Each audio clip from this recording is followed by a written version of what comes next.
बेटी रोनो की जोनो की खेले आमायंगे ना। बेटी रोनो की जोनो की खेले आमायंगे ना।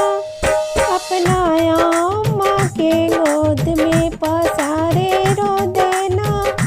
अपना अम्मा के गोद में पसारे रो देना।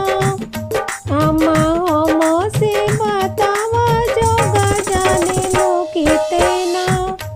अम्मा हमो से बतावा जगवा जाने लो कितना।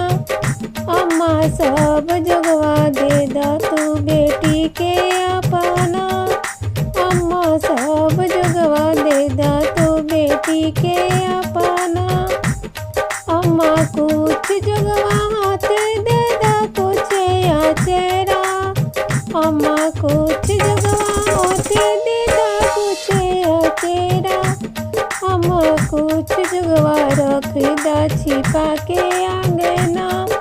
अम्मा कुछ जगवा रखी दा छिपा के आंगना।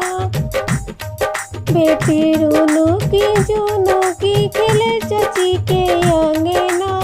बेटी रोनो की जोनो की खेले चाची के आंगना। अपना चाची की गोद में पसारे रो देना। अपना चाची के गोद में पसारे रो देना। चाची हम की बतावा जगवा जाने लो कितना।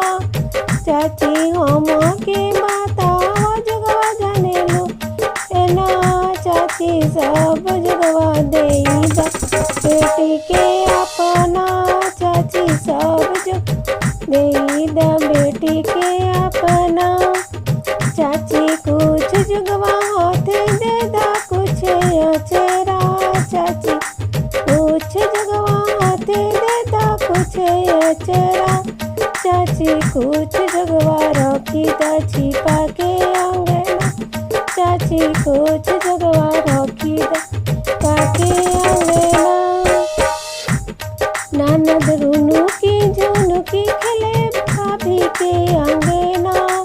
ननद रोनो की जोनो की खेले भाभी ना।